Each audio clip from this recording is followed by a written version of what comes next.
Il est 19 h, bonsoir à toutes et à tous. Merci de nous rejoindre pour ce journal et sans plus tarder les titres de l'actualité.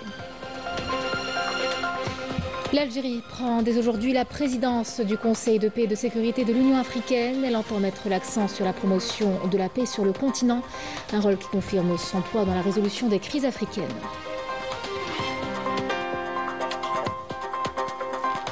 L'Algérie classée parmi les pays à revenus intermédiaires supérieurs, une reconnaissance signée Banque mondiale qui salue la transformation de l'économie nationale ainsi que la révision des comptes nationaux.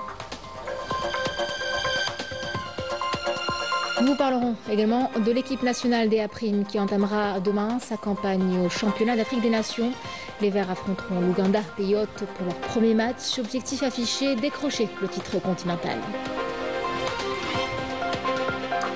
À Tizi Ouzou, la fête du bijou d'Atieni bat son plein. Une 19e édition entame hier haute en couleurs pour célébrer le savoir-faire ancestral que la région espère voir inscrit un jour au patrimoine culturel matériel de l'humanité.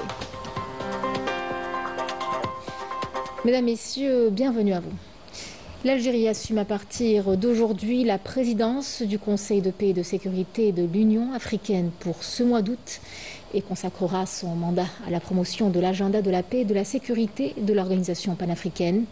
L'Algérie dirigera un programme de travail intense incluant des discussions sur la situation au Soudan et au Soudan du Sud, ainsi que des sessions consacrées à la gouvernance, à la lutte contre le terrorisme et aux mécanismes d'alerte précoce. Durant sa présidence, l'Algérie collaborera avec les autres États membres pour aborder les défis sécuritaires actuels auxquels fait face l'Union africaine. Et puis, rappelons-le, l'Algérie avait été élue le 15 avril dernier, membre du CPS, pour un mandat de 3 ans. Une reconnaissance de son rôle axial dans les efforts de prévention et de règlement des conflits en Afrique, ainsi que dans le renforcement de la paix et de la sécurité dans le continent. C'est aussi sur le terrain économique que l'Algérie marque des points. Le pays rejoint désormais le cercle des États à revenus intermédiaires supérieurs selon la Banque mondiale. Un reclassement qui s'appuie sur une révision en profondeur des comptes nationaux et qui reflète là un tournant dans l'évaluation des richesses produites avec à la clé une reconnaissance du potentiel économique algérien sur la scène mondiale. Marine Damis. L'Algérie est désormais parmi les pays à revenus intermédiaires supérieurs. Selon le dernier classement de la Banque mondiale pour l'année 2025, elle rejoint ainsi le cercle restreint des 10 pays africains classés à ce niveau, notamment les Seychelles, le Gabon, la Libye et l'Afrique du Sud. Ce progrès témoigne d'une montée en puissance de l'économie nationale et d'un repositionnement du pays sur l'échiquier économique régional et mondial. Un changement qui s'appuie sur les résultats d'une révision statistique approfondie des comptes nationaux et du produit intérieur brut, opéré dans le cadre de la mise à jour annuelle de la classification des pays selon le niveau de revenus. Un reclassement qui traduit une transformation économique significative marquée par une amélioration des indicateurs macroéconomiques et une harmonisation avec les standards internationaux. L'annonce de la Banque mondiale de revoir la classification de l'Algérie selon ses revenus est très importante et surtout va avoir des répercussions positives pour notre pays. Premièrement, cela va permettre d'attirer davantage d'IDE, notamment des investissements directs étrangers, puisque cela démontre qu'il y a des revenus qui progressent en Algérie et qu'il y a un potentiel économique et des opportunités de marché très intéressantes. C'est aussi un gage de confiance pour l'ensemble de nos partenaires commerciaux que représentent notamment les pays du Moyen-Orient, l'Afrique subsaharienne, la zone européenne, l'Asie, mais aussi les États-Unis. C'est également aussi un message très fort qui est lancé en direction des institutions internationales que sont le FMI, la Banque mondiale et l'OMC pour démontrer une nouvelle fois la diversification de notre économie, mais aussi la capacité de notre pays à générer de la valeur ajoutée et à faire progresser globalement les revenus. Cette évolution est notamment attribuée à une révision complète des comptes économiques nationaux qui a permis une meilleure évaluation des richesses produites. Parmi les changements méthodologiques introduits figure l'intégration des dépenses en recherche et développement dans les investissements, ainsi qu'une amélioration du calcul de la production dans les administrations publiques. Une classification qui représente un pas important vers une meilleure intégration économique mondiale et une reconnaissance du potentiel économique national. À Hessermel, les équipes avancent à un rythme soutenu pour mener à terme les travaux du projet Boosting 3. Un projet stratégique qui renforcera la capacité de production du gaz naturel en Algérie. Alors sur le terrain, des experts algériens avec des partenaires étrangers sont mobilisés. Il s'agit de faire en sorte de garantir la sécurité énergétique du pays et par la même occasion maintenir la confiance des clients internationaux. Hafsa Ghani et Malim Damis. Le projet Boosting 3 du gisement gazier de Hassermel affiche un taux d'avancement de 51% et s'impose comme un maillon stratégique dans l'exploitation du gaz naturel. Grâce à l'installation de stations de compression ultramodernes, le principal gisement gazier voit son flux sécurisé, renforçant ainsi les capacités nationales de production. Le projet se distingue par la mise en place d'une vingtaine d'unités turbiniques destinées à maintenir le niveau de production du gisement. Il intègre également des technologies de pointe qui garantissent la sécurité, la préservation de l'environnement ainsi que la performance énergétique. Le projet Boosting comprend entre autres la création de 3 unités de compression de gaz au niveau des stations centre, nord et sud, avec un total de 20 compresseurs à turbine, ainsi que la réadaptation du réseau de collecte de gaz existant et la création d'unités de démercurisation. L'objectif est également de récupérer 121 milliards de mètres cubes de gaz sec, de produire 3 millions de tonnes de GPL et 7 millions de tonnes de condensat. Le projet avance conformément aux prévisions et nous en sommes satisfaits jusqu'à présent. Il est important de maintenir le rythme. Comme vous pouvez le constater, les travaux avancent à un rythme soutenu par rapport à la précédente visite. Il s'agit d'un projet stratégique pour les sociétés Technimont, Baker Hughes et Sonatrach. Nous sommes pleinement engagés à respecter le calendrier fixé.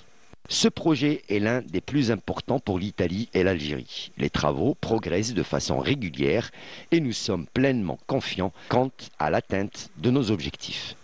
Boosting 3 figure parmi les projets structurants majeurs destinés à faire face à l'épuisement naturel du gisement gazier et à renforcer sa capacité de production en vue de garantir la continuité de l'approvisionnement, de répondre aux besoins du marché national et de respecter les engagements contractuels envers les partenaires internationaux, consolidant ainsi la position de l'Algérie en tant que partenaire fiable et fournisseur majeur d'énergie sur le marché mondial. Et en parlant de secteur stratégique, l'Algérie mise également sur son potentiel agricole. Achlef, la culture du tournesol, entre dans une nouvelle phase de lancement de la récolte. Dans plusieurs communes, les champs ont été entièrement semés. Aujourd'hui, les résultats sont bel et bien là. Les agriculteurs de la région découvrent une culture rentable et bien adaptée au climat. À Medjeda, Boukadir ou encore Oued Fouda, c'est un pari qui s'est transformé en véritable réussite. Un reportage de Badiar Amani. La culture des oléagineux est lancée en Algérie à l'exemple du tournesol. Les plus hautes autorités du pays leur accordent une grande importance. Et si à Achlef, des champs de tournesol à perte de vue sont cultivés, les résultats sont probants comme nous le constatons ici sur le terrain. C'est bientôt la récolte des graines pour les transformer en huile. Le tournesol, cette plante oléagineuse prisée pour ses graines et son huile s'intègre de plus en plus dans les rotations agricoles au niveau de la wilaya de Chlef. Les agriculteurs y voient une alternative rentable aux cultures traditionnelles avec des rendements en constante amélioration. Ici dans la commune de Boukadir, Abdelkader a décidé de tenter l'expérience et le résultat a été concluant. C'est la première fois que nous cultivons le tournesol. Cela s'est fait dans le cadre du programme du président de la République pour développer les cultures oléagineuses. Nous avons planté au mois de mars une superficie de 132 hectares que nous suivons minutieusement. Dans une dizaine de jours, nous allons lancer la récolte. Nous avons été accompagnés pour les forages et les engrais. Je suis étudiant, mais j'aime également le travail de la terre, hérité de père en fils. Comme vous le voyez, nous nous sommes lancés pour la première fois dans la culture du tournesol et Dieu merci, nous avons réussi. J'encourage les jeunes à travailler dans l'agriculture qui est un métier d'avenir. Le soutien des autorités agricoles a également encouragé l'extension des superficies cultivées. Les agriculteurs bénéficient d'un accompagnement durant tout le processus, depuis le semail jusqu'à la récolte. En tant qu'administration, nous avons le suivi, la mise à niveau pour la culture. On a créé une cellule de veille qui suit de bout en bout la mise en place jusqu'à la moisson qui va être transférée vers la CCLS de Sidi Akacha. Une autre expérience de la culture du tournesol est menée, cette fois-ci à Mdjadja, où les résultats sont également visibles. Il ne reste plus que quelques semaines avant d'entamer les récoltes. Ici, tout comme à Bourgadir, le tournesol arrive à maturité, symbole d'une saison réussie. Pour cette campagne, on a réservé 50 hectares de tournesol pour première expérience. Donc, comme vous voyez, il y a une superficie qui est dans le stade de maturation, c'est-à-dire le moisson battage en fin juillet, Inch'Allah, au début août. La deuxième superficie dans le stade de floraison et remplissage des siliques, où on a entamé pour le moment l'irrigation, il est en cours. Donc on attend à peu près après le 10-15 août le moisson battage du tournesol. Je m'occupe de l'irrigation de cette parcelle de tournesol. Nous avons déjà tenté une petite expérience l'année dernière de 4 hectares et c'était réussi. Notre tâche, en plus de l'irrigation, c'est de garder cette parcelle de tournesol dont l'expérience est réussie. Le travail de la terre nous permet de sortir de la dépendance vis-à-vis de l'étranger. À Chlef, certaines zones comme Ouad Fodda ou Sobha se distinguent par une production abondante. Cette dynamique participe à la diversification agricole de la région et à la réduction des importations d'huile. Le tournesol devient ainsi un atout stratégique pour la sécurité alimentaire et s'impose progressivement comme un pilier de l'agriculture locale. Nous allons à présent vous parler d'un jeune Algérien engagé et décidé de prendre les choses en main. Ahmed Naes, plus connu sous le surnom d'Ahmed l'Écolo, a quitté la région parisienne pour s'installer en Algérie. Son objectif est de nettoyer le littoral algérien, sensibiliser les estivants et impliquer la jeunesse. Le portrait d'un écologiste indépendant suivi par des milliers d'internautes avec Flabnor. Et voilà, quand il y a du vent, ça c'est très léger, ça, c'est très léger. Quand il y a un petit peu de vent, ça part dans la mer. Vous l'avez peut-être croisé sur une des plages de Boumerdes, Alger, Tipaza, Mostaganem ou Tlemcen. Ahmed Naes, ce nom ne vous évoque peut-être rien. Mais si je vous dis Ahmed l'Écolo, beaucoup d'entre vous le reconnaîtront probablement. Un amoureux solitaire de la nature et dont le combat est de préserver l'environnement. Mais en fait, d'où vient ce surnom d'Ahmed l'Écolo? Ahmed l'Écolo, c'est marrant parce que on cherchait un nom, tout ça, et c'est un ami à moi dans la région parisienne qui me donne plein de surnoms. Et il voyait que je faisais des lives par rapport à l'écologie en Algérie, et il m'a dit « Oh, Ahmed l'Écolo !» Et bien c'est resté Ahmed l'Écolo. Rendez-vous donc au tri à quelques kilomètres du chef-lieu de la wilaya d'Oran, sur la plage Beaumont. Encore un choix des internautes et fans d'Ahmed l'Écolo. Depuis son engagement en Algérie, c'est ainsi que ça fonctionne. De parents originaires de Ouadrihou, dans la wilaya de Relizane, il décide de s'installer en Algérie en 2025. Une décision mûrement réfléchie depuis un peu plus de 3 ans, motivée par son amour pour la nature, mais pas que. Je voulais être utile au pays. Moi, je me suis fondu dans la masse. Ah, c'est vraiment, ça s'est fait naturellement, sans forcer. Hein. Du coup, il faut préserver notre pays. Il faut le préserver, c'est très important. Si je prends mon râteau, je fais ça comme ça, là. Ouais. Il y a beaucoup de... que c'est les mégots, les bouchons, il y a du plastique qu'on ne voit pas forcément. Ça c'est un fléau, ça aussi. Le plus insolite, bah, franchement, ça va être plus les affaires. Je peux trouver une sandale de femme, comme une chaussure, comme Cendrillon. Elle a laissé ça se battre et on ne sait pas c'est à qui. Franchement, la liste elle est longue au niveau insolite. Hein. On trouve de tout. On trouve de tout. Loin de se considérer comme un modèle, ce jeune engagé dans la bataille contre la pollution s'est fixé comme objectif de nettoyer toutes les plages de la côte algérienne d'est en ouest, en impliquant notamment la jeunesse algérienne. Le challenge est d'inciter les estivants à ramasser 3 sacs en fin de journée. Une mobilisation et des actions duplicables que mène Ahmed l'Écolo en solo, ou presque. Je suis indépendant bien sûr, je collabore avec tout le monde mais je suis indépendant. Tous les compatriotes qui sont en Suisse, en Algérie, Belgique, etc., ils m'ont aidé. Et je suis très reconnaissant d'ailleurs parce que comme on dit, l'union fait la force. La jeunesse, c'est vous l'avenir. Vous êtes l'avenir de l'Algérie. Et j'en suis persuadé qu'on va réussir à gagner ce combat. Et le jeune homme y croit très fort. Depuis le début de son aventure, il a pu comptabiliser plus de 350 sacs de déchets. Sa prochaine halte est la wilaya de Annaba, avec en perspective son projet de créer une association dédiée à l'environnement. Aller chercher de la farine ou des lentilles, ne jamais revenir. À Arza, des dizaines de Palestiniens ont été abattus en tentant simplement d'accéder au point de distribution d'aide humanitaire. L'armée sioniste continue de tirer sur des Palestiniens affamés, des femmes, des enfants, des personnes âgées ont perdu la vie ces derniers jours dans ce qui ressemble à une politique d'extermination ciblée. L'ONU ainsi que plusieurs ONG dénoncent des crimes de guerre. La correspondance est signée Wissam Abou Zaïd et le commentaire Majda Diab. Au moment où l'émissaire américain au Proche-Orient Steve Witkoff entame une visite consacrée à l'évaluation de la situation humanitaire, la bande de Gaza continue d'enterrer ses morts par dizaines. Hier, plus de 90 Palestiniens ont été tués par les balles de l'armée sioniste alors qu'ils tentaient simplement d'accéder au point de distribution de l'aide.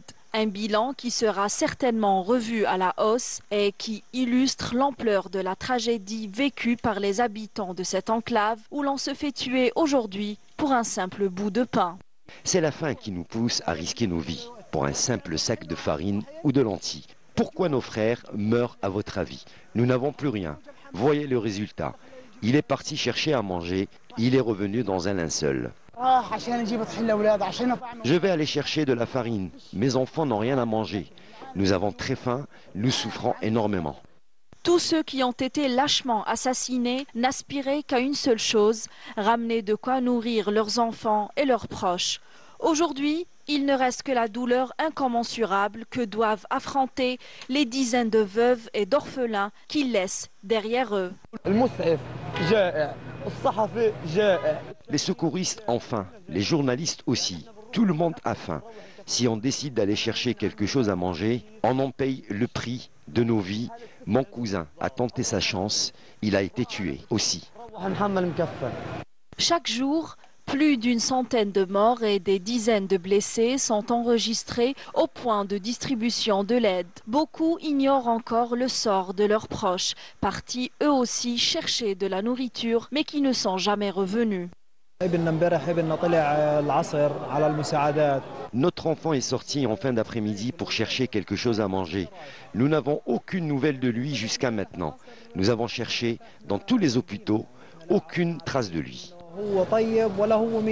L'ONG Human Rights Watch a dénoncé ce vendredi des crimes de guerre et des actes de génocide de l'entité sioniste à Gaza, appelant à abandonner le système de distribution d'aide militarisé qu'elle a qualifié de piège mortel qui a transformé les opérations de distribution en véritable bain de sang. Pendant ce temps, le Maroc, lui, a fait le choix d'avancer un peu plus dans sa normalisation avec l'entité sioniste. Le port de Tanger est régulièrement accosté par des navires chargés d'armes qui prendront ensuite la direction de l'entité sioniste. Des armes qui demain pourraient bien s'abattre sur des Palestiniens. Jugée scandaleuse et complice d'un génocide, cette coopération militaire a fait bondir l'opinion publique marocaine. Ikram Qadi et Majda Diahmoud. Au moment où le peuple palestinien meurt de faim, le Makhzen préfère s'embourber davantage en renforçant sa coopération militaire avec l'entité sioniste. En effet, le port de Tanger accueille des navires sionistes chargés d'armes et de munitions qui serviront de moyens pour éliminer sans pitié les civils à Gaza. Tout cela au mépris de l'indignation et du rejet exprimé par les Marocains. Nous sommes là pour exprimer notre refus et dire non à l'accostage des navires sionistes acheminant les armes qui extermineront nos frères à Gaza. Une alliance jugée honteuse par le peuple marocain qui rejette catégoriquement cette normalisation et l'exploitation de ces ports au service du bourreau sioniste. Cette décision est la plus haute des trahisons. C'est une forme de défaite pour nous. Le pire, c'est la participation directe dans le génocide. Le droit international considère que toute partie qui contribue, quelle qu'en soit la manière, au soutien d'une armée commettant un génocide est complice de ce crime. Défiant et méprisant l'opinion marocaine, le Makhzen reste toujours du côté des criminels sans se soucier des atrocités que subit le peuple palestinien au quotidien. Du sport à présent avec du football et le championnat d'Afrique des Nations. Direction l'Afrique de l'Est pour l'équipe nationale à prime. Notre sélection de joueurs locaux conduite par Medjid Bouguerra a quitté Alger ce matin pour participer à la 8e édition du CHAN. Les Verts joueront ainsi crânement leur chance pour remporter le tournoi Riyad Belkhadim. Les protégés de Medjid Bouguerra ont quitté Alger pour la capitale Kampala afin d'aborder cette compétition continentale qui se déroulera du 2 au 30 août prochain dans 3 pays hôtes, l'Ouganda, la Tanzanie et le Kenya. L'objectif est clairement affiché par l'ancien capitaine des Verts, ramener le trophée à Alger.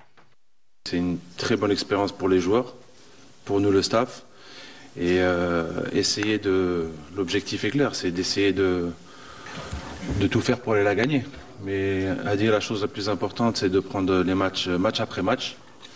Et en tout cas, on est préparé comme des compétiteurs. À quelques jours du premier match prévu le 4 août face à l'Ouganda, le sélectionneur algérien n'a pas caché ses ambitions comme ses joueurs, même si l'équipe avait laissé apparaître quelques imperfections lors du match amical face à la Mauritanie qui s'est terminé sur un match nul, 2 buts partout. Tous les joueurs sont motivés pour entamer ce tournoi. Je suis très fier de faire partie de cette équipe. J'ai hâte que ça commence. J'ai les jambes qui piquent, donc j'ai hâte de montrer sur le terrain ce qu'on sait faire et que ça commence, comme j'ai dit. Franchement, j'ai qu'une envie là, c'est d'être sur le terrain. L'Algérie, reversée dans le groupe C, affrontera tour à tour l'Ouganda, l'Afrique du Sud, la Guinée et enfin le Niger. Cette dernière rencontre se jouera au Kenya, l'un des 3 pays co-organisateurs avec l'Ouganda et la Tanzanie. Si le match d'ouverture s'annonce tendu face à un pays organisateur porté par son public, Bouguerra a misé sur la solidarité mentale de ses joueurs. Le rendez-vous est donc pris en Ouganda, où les Verts auront à cœur de faire oublier la désillusion d'un soir du 4 février 2023 dans une finale perdue face au Sénégal, au stade Nelson Mandela. C'est un bijou qui porte en lui tout un héritage à Atiéné. En Kabylie, le savoir-faire ancestral se transmet de père en fils. Et chaque année, il est célébré à travers la fête du bijou. Pour cette 19e édition, le public venu nombreux pour admirer les pièces uniques façonnées à la main est au rendez-vous. Alors on y trouve des expositions, des démonstrations, mais aussi la ferme volonté de faire reconnaître cet art au patrimoine culturel immatériel de l'humanité. Malim Damis. Le bijou d'Atiéné incarne l'essence même de la joaillerie kabyle traditionnelle. Les artisans perpétuent depuis des générations les secrets de ce savoir-faire ancestral. La région célèbre cette année encore ce patrimoine exceptionnel. Au programme de cette 19e édition, des expositions, des ateliers, des démonstrations en direct et des conférences. Lors de cette édition, nous allons initier les visiteurs aux techniques de fabrication des bijoux kabyles. Il est question également de discuter de son inscription au patrimoine culturel immatériel de l'humanité. L'exposition a connu dès le premier jour une affluence importante de visiteurs venus apprécier les chefs-d'œuvre créés par les artisans bijoutiers. Certains étant à l'affût de nouveaux modèles, d'autres préférant le bijou traditionnel, et tous n'ont eu que l'embarras du choix face à la palette haute en couleurs et en forme qui leur a été exposée. J'ai choisi de me lancer dans la fabrication de bijoux kabyles, un métier que j'ai hérité de mon père. Tous mes frères le pratiquent également, alors j'ai naturellement rejoint le groupe. C'est un legs ancestral transmis de père en fils, un patrimoine que nous tentons de préserver et de perpétuer, malgré les difficultés, car nous l'avons dans la peau. La fête du bijou d'Atiéné offre donc jusqu'au 9 août une immersion dans un univers où chaque bijou incarne l'héritage culturel et l'authenticité d'un art transmis avec passion de génération en génération. C'est ainsi que se clôture ce journal. Merci de l'avoir suivi. Je vous retrouve dès dimanche pour les éditions de 19h. Très bonne soirée avec la suite de nos programmes sur Canal Algérie.